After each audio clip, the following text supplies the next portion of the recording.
And good morning, and welcome to our special You Know What Day. Hey, it's Thanksgiving Eve. The turkeys have joined us. Bill has joined us. We've pardoned the turkeys, so that's why they're still here. They're still here. Obama has nothing on us. I mean,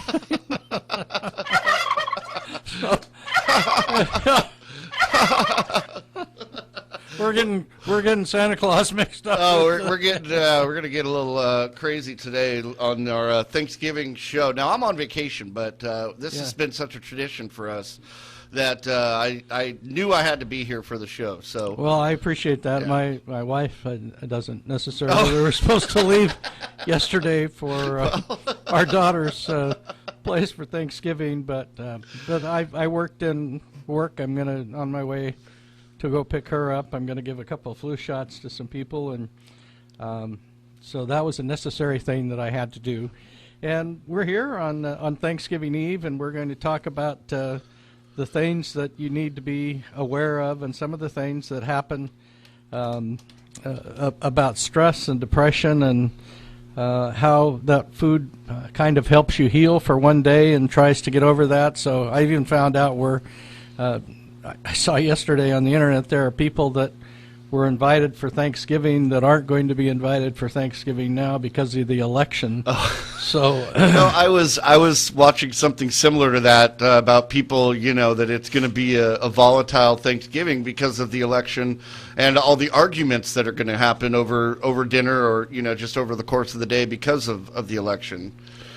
I had lunch with an old friend of mine yesterday, and we were talking about the election, and she says, how did you vote? And I told her, and she says, I'm finding out a lot of people just didn't want to say how they voted, and afterwards that's true. Yeah. They weren't afraid to come forward, and of course a lot of those people were disappointed, and a lot of them were ecstatic about some of the changes, and healthcare is certainly going to be affected. So but we're going to devote this to Thanksgiving, and not only what does Thanksgiving mean, because we need to be, I don't know if you've ever seen this, it's either on Facebook or some part of the internet, Paul, but it says, if you're going to have a hot meal today, you're part of, there's only 10% of the population of this world that's going to have a hot meal. Oh, I never saw that, no. And if you have a job, that narrows the percentage down even more with the people in the world that have. So it ends up that, it's only about 1% of the world that has, enough money to get by and put food on the table, and has a job, and has a future, and doesn't wonder where the next penny is going to come from, and has an education. We just, I think, forget how lucky we are in this country that we live in, that we take those kind of things for granted. And as I related last week, I had gone back to Iowa. My sister has a food cupboard, and we fed I think 27 families last Monday, and she emailed me last night, and they had given out 50 meals on Monday, and Trader Joe's, which is a big food, elite food chain, was one of the ones that had donated a whole lot of fresh food for Thanksgiving for these people. So unfortunately, these holidays that we think are going to be so wonderful because we're going to get together with family and everything, ends up being high stress many times, and stress and depression can ruin your holidays and hurt your health. If you kind of plan ahead and seek support, you can help ward off a lot of that. A lot of people are by themselves. A lot of people don't have family. A lot of people are in skilled nursing centers. A lot of people are, I can't even begin to count how many Thanksgivings and Christmases I was without my family, because I worked my way through college, and I was always working on those 2 days.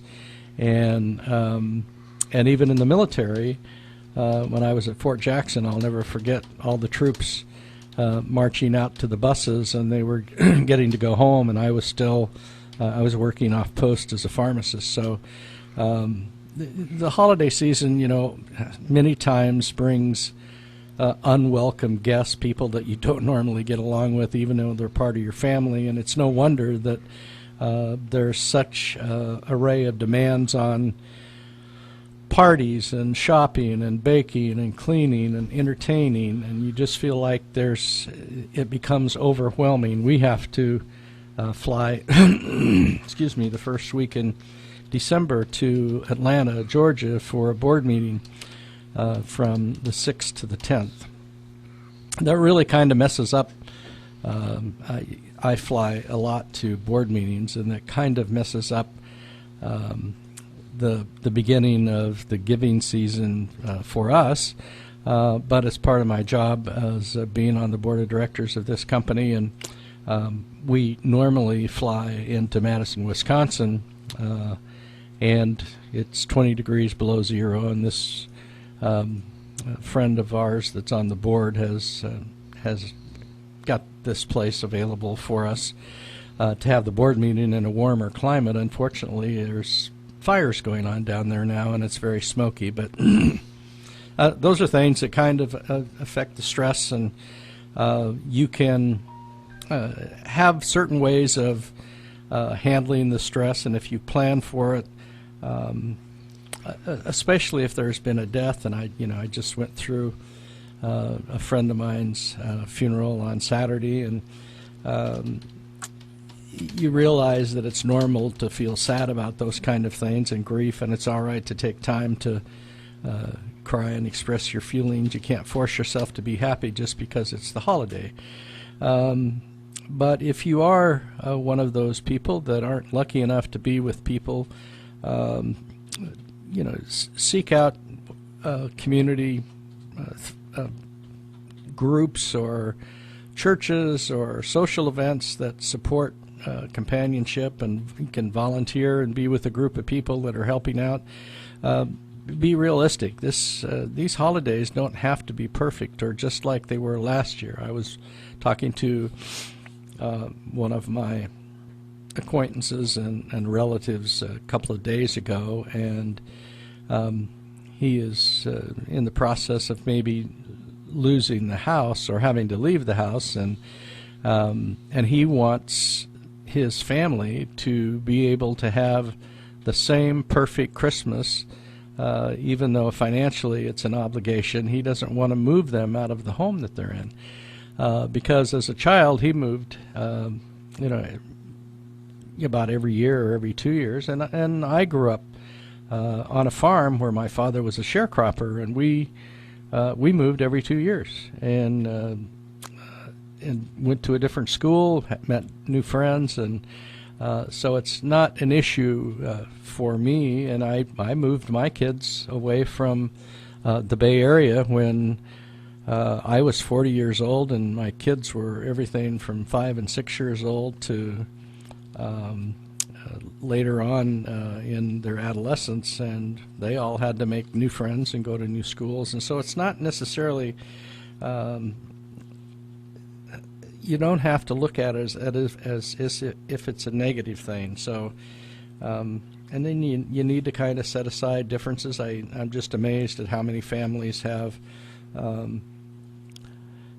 quit communicating because of something in the past, and it seems like if you're around, like you have, Paul, you were.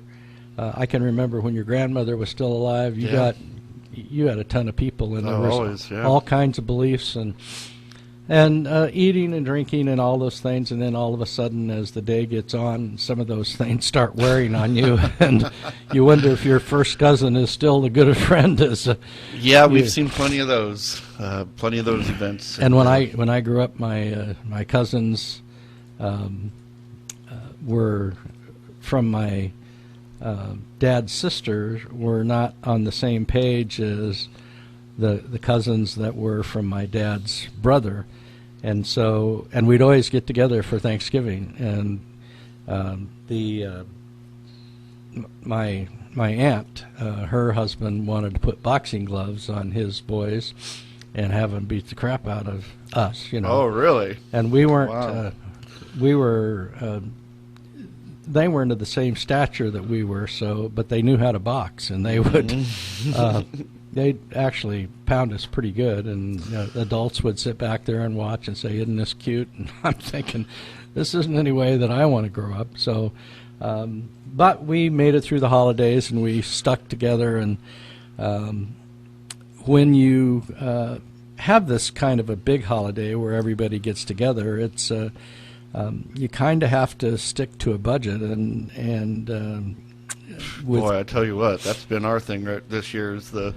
We've spent more on food than we probably have at any time, you know. And we had expected we were going to have more people, and my mom and my brother were supposed to come up, and then she found out she has to work tomorrow or Friday, for Black Friday.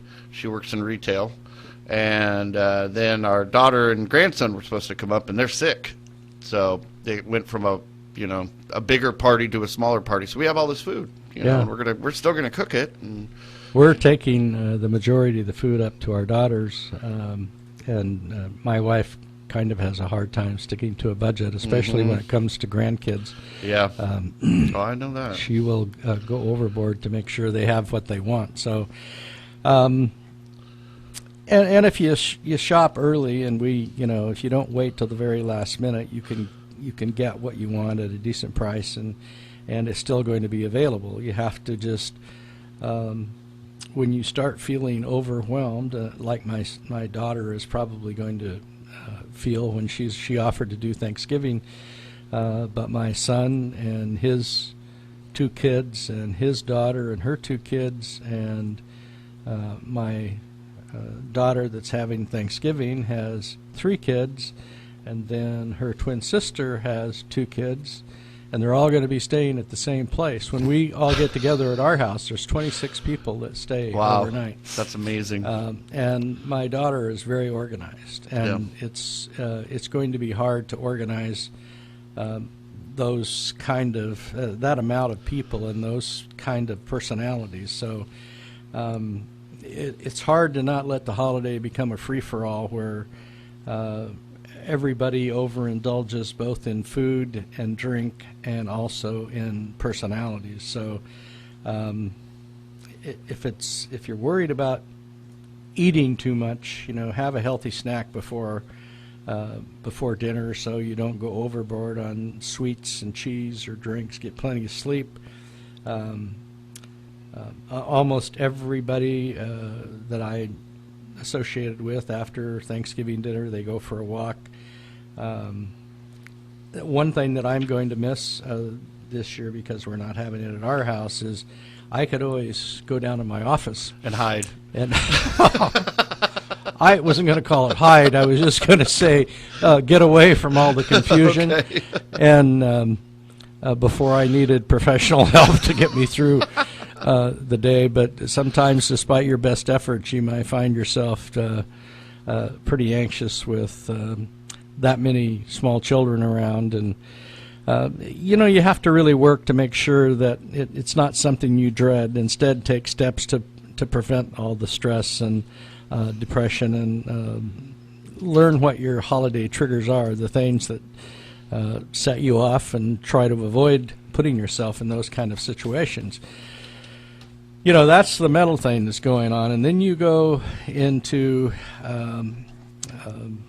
the kind of foods that you're going to be eating. And, my wife and my kids were all talking about who was going to bring what. And before you know it, there's a turkey there, and there's white meat, and there's dark meat, and most people like the white meat. I can't eat the white meat, so I eat the dark meat, and of course that's more calories. And then there's homemade stuffing, Man, you're making me hungry. Cranberry relish or cranberries, and then sweet potatoes with syrupy stuff and whipped cream on them, and that green bean casserole that has so much sour cream in it and everything. And we pumpkin pie with whipped cream, and then eggnog sitting around, and we're having every one of these. You know. I know, yeah. Well, we went out and bought 3 pies. Why do we have 3 pies? Yeah. I don't know, but we've got 3 pies. You know, we had to have the pumpkin, the pecan, and the Dutch apple. So, Yeah. you know, just in case somebody wanted one of the, you different know, one. something different. Yeah. Yeah. So, Yeah, it's even if you want to think about how long it would take to work all that off, it doesn't seem to cause you to eat less. You have all that in front of you, and although it's not the best time to eat sensibly, and you know, I wouldn't try very hard. I mean, this is a big holiday. The problem is, then the whole rest of December we're into that holiday mode, and we're treating ourselves again. So even if you're totally out of control, it's not going to lead to significant weight gain if you only have a few of them a year.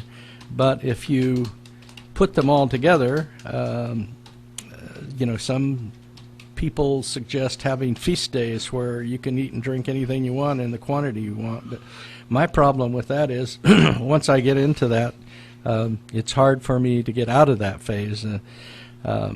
The problem really isn't Thanksgiving. It's that many people don't stop eating between Thanksgiving and New Year's. Eating sensibly. So Thanksgiving, you know, has always been a day where I had mashed potatoes and gravy. I had turkey.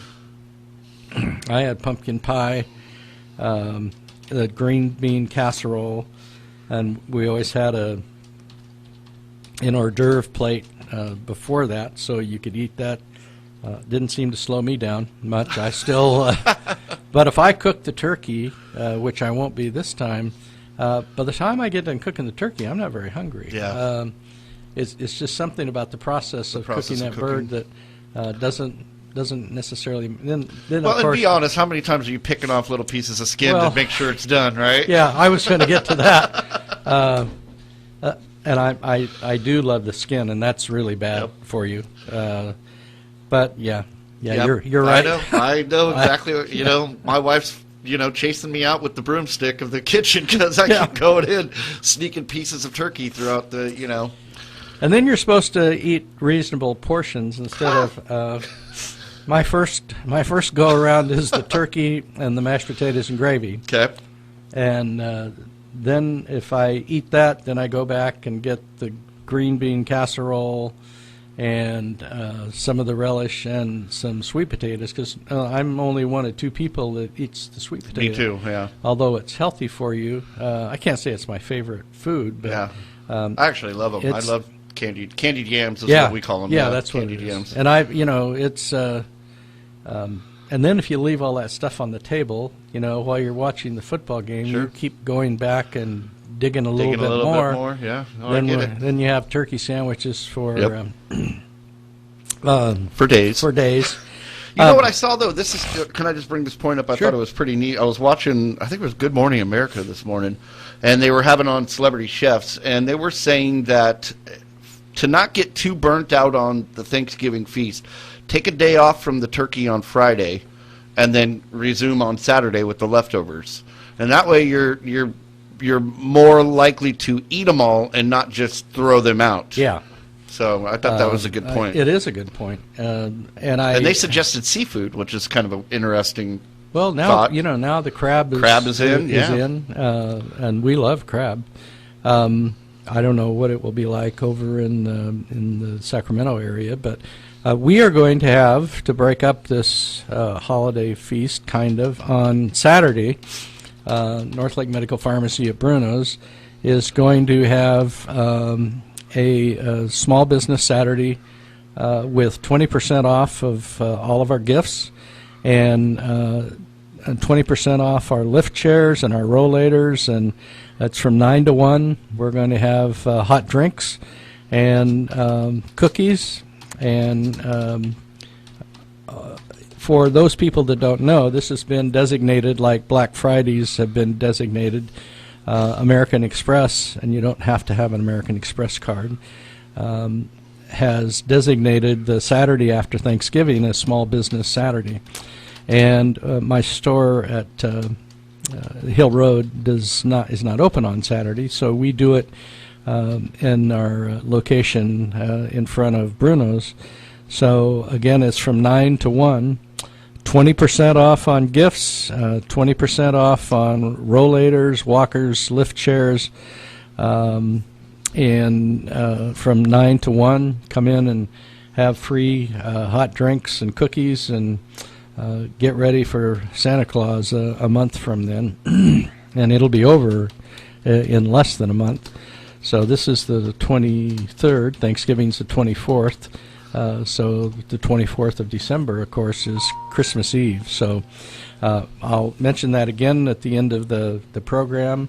And while I'm on this, away from Thanksgiving, I also want to mention, Paul, that the vitamin ads that we're doing for free vitamins for children has been outstandingly successful. In fact, we're having a difficult time getting promotional materials to sign people up because of this new ad that we're doing with the third grade class. And Celia was in, I think, Monday, and the lady in front of her was coming in saying that she had heard about the vitamin ad, and and I think Celia said, or maybe it was the week before, but Celia had said that the lady had said she was from the school district and was wondering, how to incorporate that with her school. She didn't know what school or what was going on, but yeah, she was quite shocked. Celia was pleasantly surprised as well that the lady in front of her was mentioning it. Yeah, so I know it's working. It's really working. Good. And this isn't no shame for getting in this program. We're just trying to make sure kids take vitamins, and if you listen to the ad. And those kids are asking us why they need to take vitamins, and we tell them why, and they don't necessarily think that's a necessary thing until you explain to them that they're getting nutrition and they're getting vitamins and minerals that they wouldn't normally get in some of the foods that they eat, and that's not anybody's fault. It's just the way our society is today. So I just wanted to relay to you how successful that advertising has been to the schools, because they're doing a great job of promoting it. So as we continue on with Thanksgiving, there are some ways that you can still have all the things we talked about, but changing the approach into how you're going to make it and what the food is going to be like. So, if you want to eat, who wants to eat a turkey without having the skin on it? But that's one of the ways that you can have a better turkey and eat smaller and more frequent meals. If you chew, anybody that's been on diets knows that if you chew your food, you're going to fill up. But here you are, if you've ever seen these Christmas movies where there's a large family and everybody grabs for everything at the same time. You don't have time to chew your food slowly. You gulp it down. And avoiding fatty and spicy foods, carbonated beverages, caffeine, alcohol, those all can trigger indigestion. So exercise can help. Changing your medications if you're in pain and you need to take a pain medication or you need to take a muscle relaxant, just be aware that that's something that you can initiate without a problem. So you can have stuffing. A typical Thanksgiving meal will add up to 3,000 calories. And I think if you actually get one of those big sandwiches at one of the fast food places, about the same. It's about over 2,000 wow, calories. Okay. So, and if you've ever watched any of the food shows where they go to these restaurants and have these big sandwiches, those are huge. Yeah. So, one of the biggest culprits, pecan pie. I know, that's it's probably the worst thing on the menu, huh? Yeah, a single slice has about 800 calories with whipped cream. Wow. That's a whole meal worth of calories in one single piece of pie. So, and you're not going to find a bunch of low calories anyplace else either, unless you have a raw veggie plate, and that's what you're going to substitute instead of homemade has that? stuffing or stuffing. Just a helping of homemade stuffing with gravy is 600 calories, and I put gravy On everything. on everything. Yeah. I just, Got to. cranberry relish is 200. Candied sweet potatoes, 400 calories for a serving. Green bean casserole, 190 calories. Pumpkin pie with whipped cream, where roasted with pecan pie with whipped cream is 800 calories. Pumpkin pie with whipped cream is only 400. And then if you want to have a little eggnog, And who doesn't? Without the alcohol, that's just 400 calories, and then you add the alcohol to it, it gets even worse. So it gets, what I tell people is don't even worry about it. Pick and choose, taste everything. If you have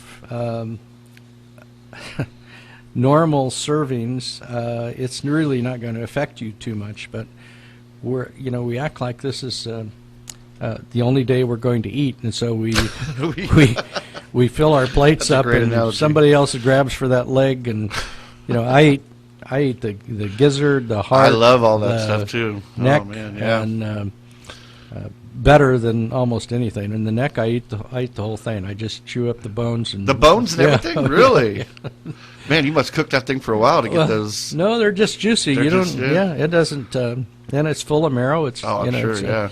But you just there has to be some discipline afterwards. So the next day or so, like you say,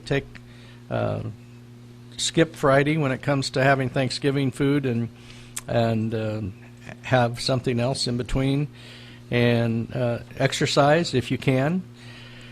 We're going to take a break, and when we come back, I'm going to talk about something that happens at a lot of Thanksgiving dinners that we don't think about, and that's choking, and what happens if you choke and you need somebody to dislodge that food. So, hi, I'm Bill Kearney from Northlake Medical Pharmacies, and recently I spent some time with some of the students in Mrs. Goodwin's third grade class at Lakeport Elementary School to discuss the importance of taking vitamins. I asked the students, why is it important to take your vitamins, and here's what they had to say. They give us lots of energy. They help us learn. They're good for our bones. They're good for our bodies. They keep us from getting sick. They're good for our eyes. They're good for our brains. They give us shiny hair.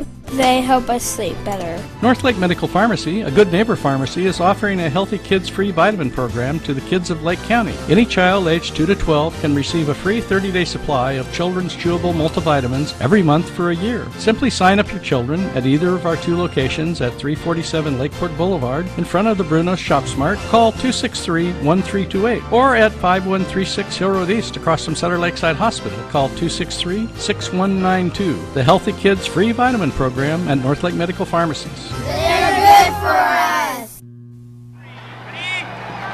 Here's the snap. It's a handoff to Rocky Carr. He breaks the tackle. He's at the 40, the 30, the 20. He caught the one. Not so fast, Rocky. Did you remember to register with Selective Service within 30 days of your 18th birthday? Oh, No. too bad. Rocky Carr is stopped just short of the goal line. What do you make of that, Chet? Well, Al, the law says that every man must register with Selective Service within 30 days of his 18th birthday. Now, Rocky could have registered online at www.sss.gov or at his local post office. Hey, it's the fundamentals, Al, and Rocky just didn't get it done. You're right, Chet. That's got to be a big disappointment for a young man who had such a promising future. Let's see that again on instant replay. Let's not, Al. It's pretty painful to watch.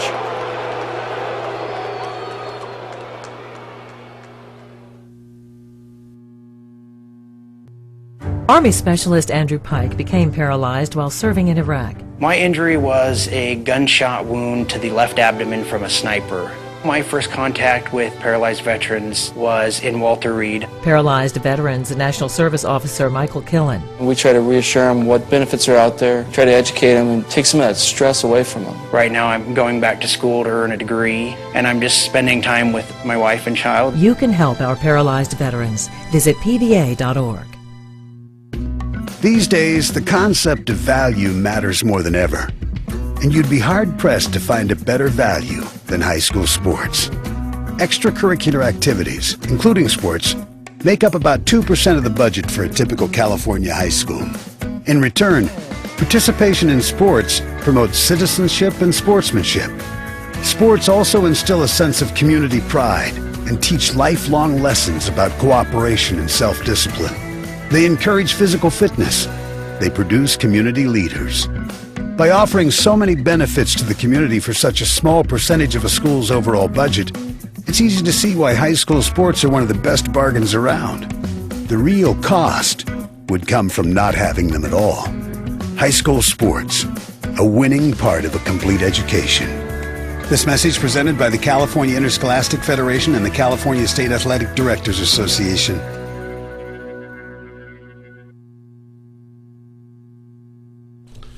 And we're back. Well, we are, and we're just before we sign off, I'm going to tell you, go through the turkey, the stuffing, the green beans, and cranberries, and tell you how you can make them with less calories in it, mashed potatoes, squash, gravy.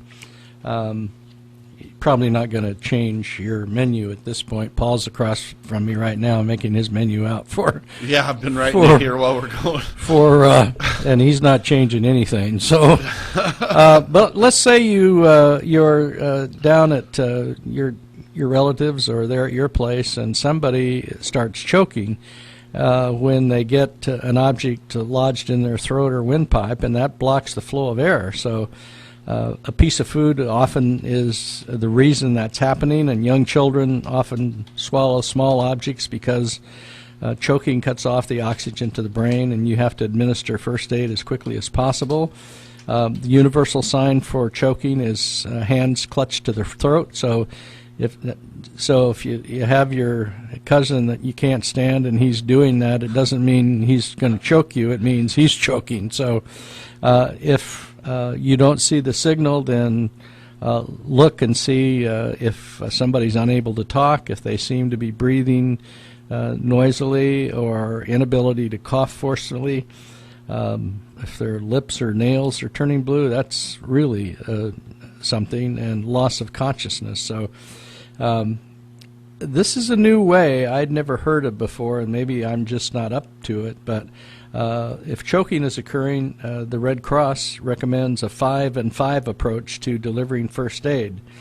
First, deliver 5 back blows between the shoulder blades with the heel of your hand. Have you ever heard of that, Paul? No, I haven't. No, I haven't actually. I thought you were supposed to go up and do the Heimlich right away. Yeah. So, and then you give 5, after you do that, you give 5 abdominal thrusts, which is the Heimlich maneuver. Yeah.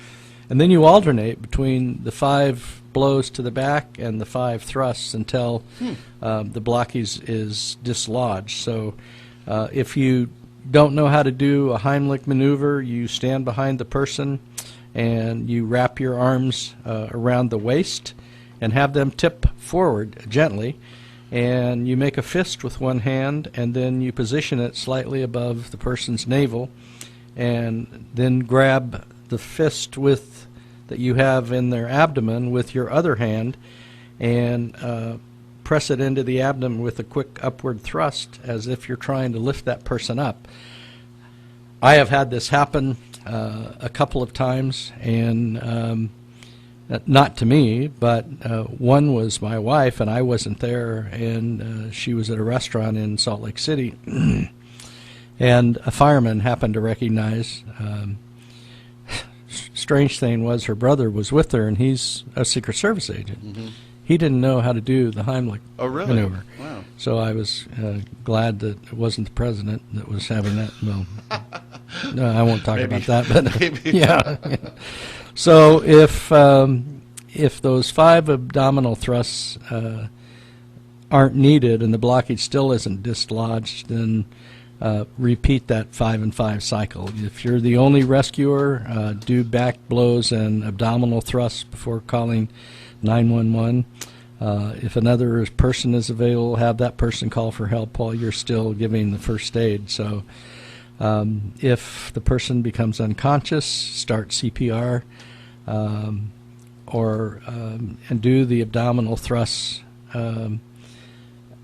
If you need to and it's just you by yourself and you're choking, do that on yourself. Although you're unable to effectively deliver the back blows, you can still perform the abdominal thrusts. So again, you place the fist slightly above your navel, grasp your fist with the other hand and bend over. Even if you just bend over a countertop or a chair, that will do, and then shove your fist inward and upward.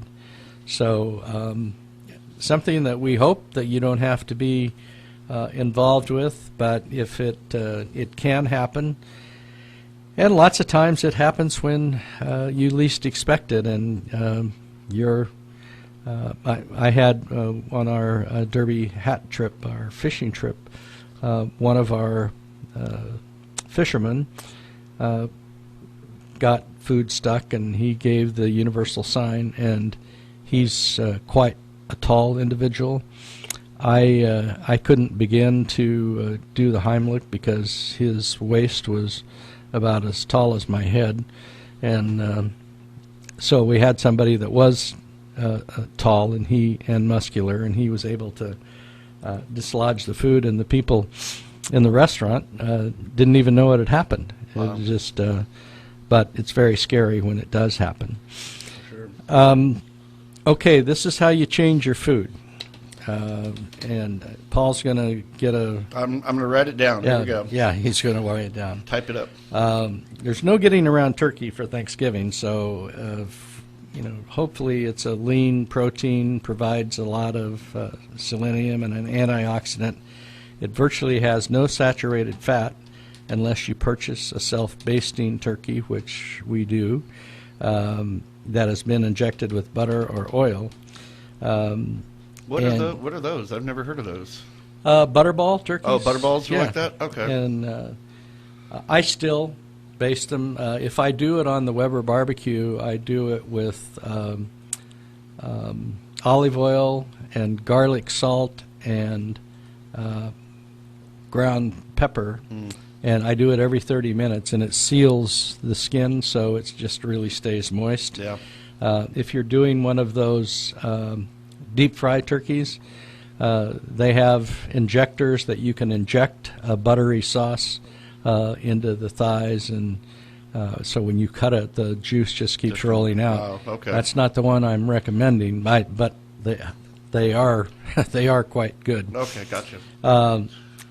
For stuffing, if you switch from white to whole wheat bread and get the benefit of the whole grains, add flavor with fresh herbs and veggies such as carrots, onions, and celery, or try wild rice for stuffing. That's another good source of fiber. So there's always a way to do this where you can save some calories. We make, people have so many different forms of doing stuffing with apples and giblets and those kind of things. We just do celery and salt and pepper and sage seasoning, and works out really well.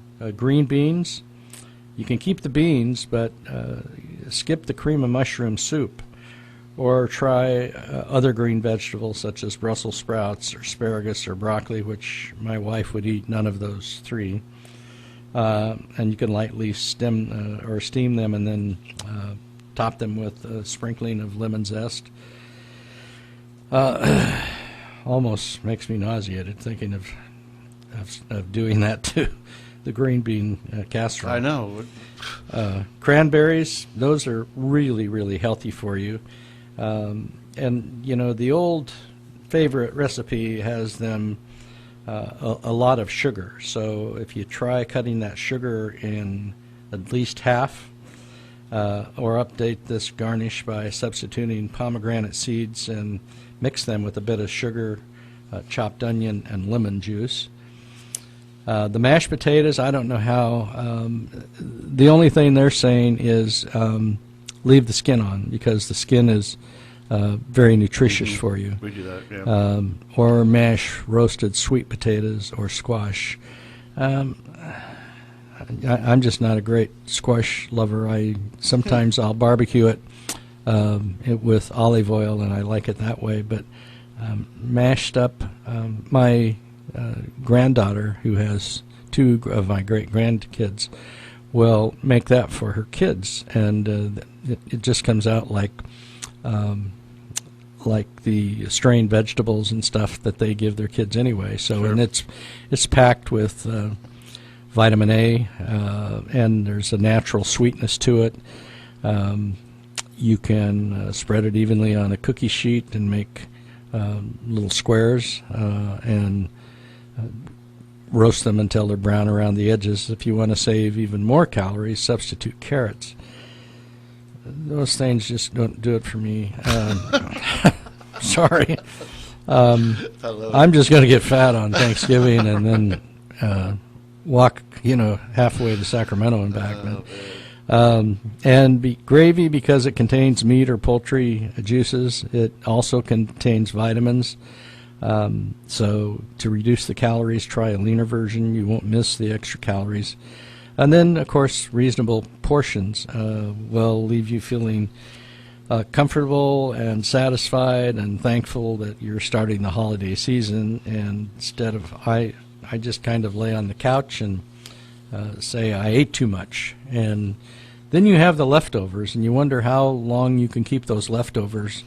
You can keep them for 3 to 4 days in the refrigerator, but be sure to eat them within that time. After that, the risk of food poisoning increases, and if you don't think you'll be able to eat the leftovers within 4 days, freeze them immediately. The problem with that is next Thanksgiving they're still in there, and you want fresh food. So that food poisoning, also foodborne illness, is caused by the organisms such as bacteria in the contaminated food. And because bacteria doesn't change the taste, you don't know that it's there. So you can't tell whether food is dangerous to eat. So if you're in doubt about its safety, it's best to throw it out.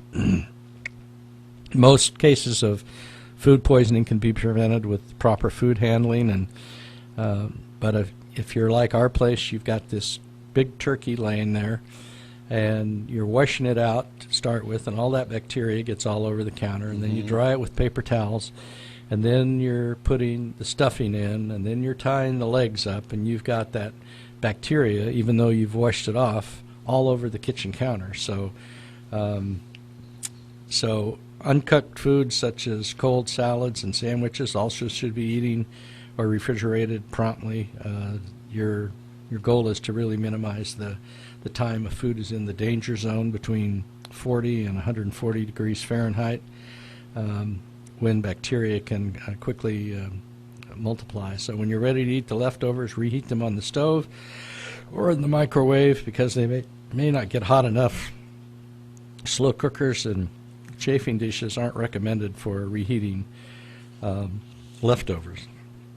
So depending on whether or not you've had it any time that you've had it out there, some people just leave it in the chafing dish, and then for the evening snacks that you're going to have, instead of cooking a full meal, you eat it out of that. But you need to be very careful that you keep it warm.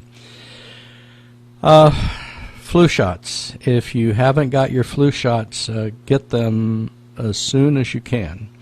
We will be open till 7 o'clock tonight at the Bruno's location, and we will be open in both stores from 10 to 6 on Friday. So, and then our regular store hours on Saturday at the Bruno's location. So keep being worried about not having a flu shot, because it's really important. And if you're over 65, you need to get a pneumonia shot if you haven't gotten both pneumonia shots. Last year, the Prevnar came out, the 13, and most people have had the 23, which has been out for several years. If you haven't had either one of them, you need to get the Prevnar 13 first, and then a year later you can get the Pneumovax 23, and that's all, again, you're over 60 or 65. You can still get both of those pneumonia shots if you haven't gotten either one of them, but you have to wait a year in between.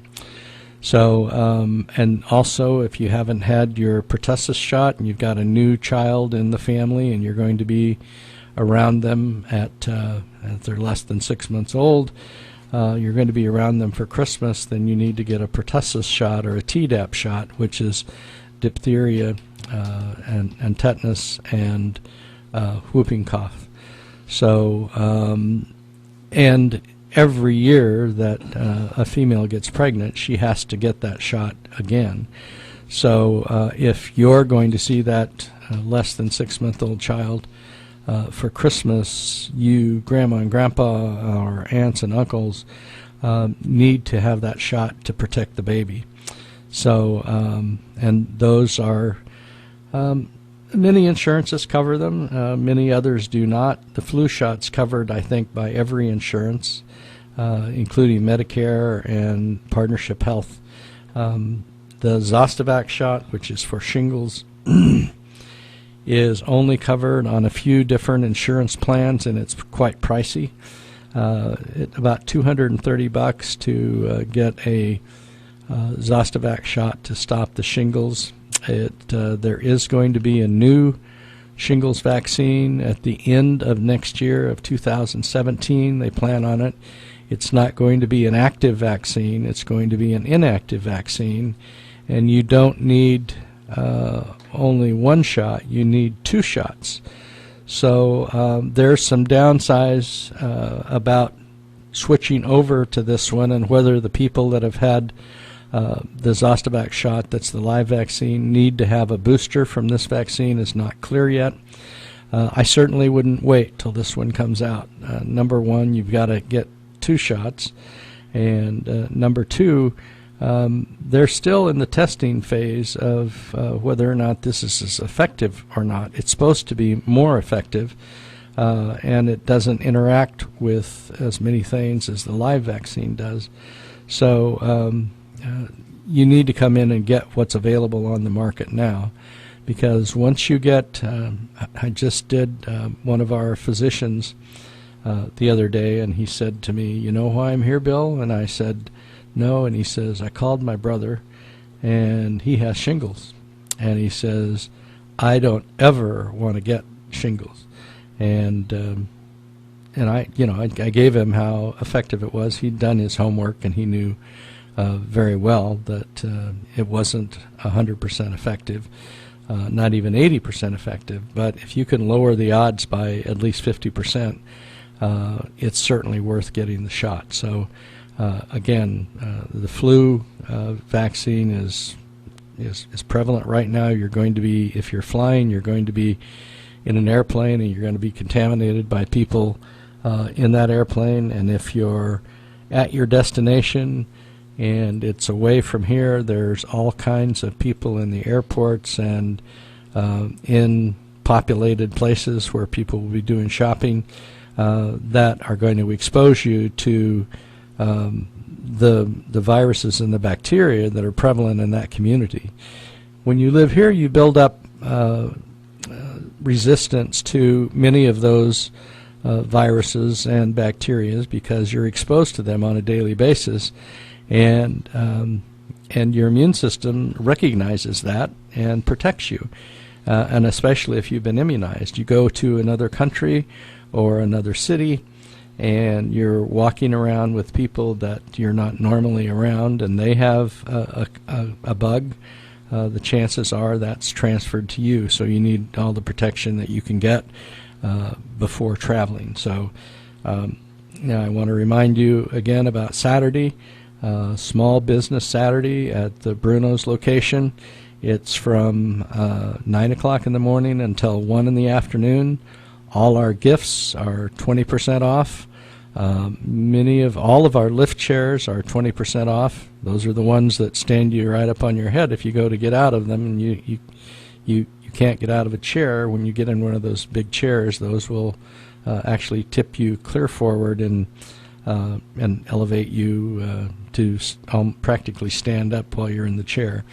The walkers and the rollators, those are walkers that are on rollers that have seats on them so you can sit on them. Those will be 20% off also. So take advantage of Small Business Saturday and take care of some of your Christmas gifts and get them out and involved and have it all done. Get it all done before December starts. And my wife keeps saying, well, I've got most of the Christmas shopping done now. And I look in the back of the car and I said, well, then what did you buy? Why is the car full? Well, I don't have quite all of them yet. And I said, I thought we agreed that we were not going to give expensive gifts to our grandchildren because we have a college fund. Well, I've limited it to X amount of dollars. So I said, yes, dear. And so they will be well taken care of for Christmas. So I want everybody to enjoy their Thanksgiving and to change or not change your way that you're preparing this food. If you want it to taste like it always has in the past, then you do as Paul does and go for it. And go for it. Yep, just go for it. And if you thought you were having 30 people and you're only having 4, you have an obligation to put a dent in that Thanksgiving cooking that was brought out. So, well, the best part of Thanksgiving is the leftovers. Oh, I know. I mean, that's the best part of the dinner. I love dressing. I love to have it afterwards. All of it. And it's not low calorie. No. Hardly anything that we talked about is low calorie. No. But like you say, we're going to take a break on Friday. I'm coming home on Saturday to get Christmas up because I've got to leave for Atlanta in another week. And I'll that first week in December, I'll have to record a show because I leave on a Tuesday. It takes me all day to get there. But I'm looking forward to celebrating Thanksgiving and putting on a couple pounds and getting rid of it. Why not? I'd like to remind you that we're Northlake Medical Pharmacies with 2 locations for you at 5136 Hill Road East across from Sutter Lakeside Hospital. Call us there at 263-6192. And outside the Bruno Shop Smart at 347 Lakeport Boulevard, give us a call there at 263-1328. Gobble, gobble, gobble. Gobble, gobble. Happy Thanksgiving to everybody, and we will see you back here again next Wednesday for Health Talk on AM 1270 and 96.5 FM KXBX Lakeport.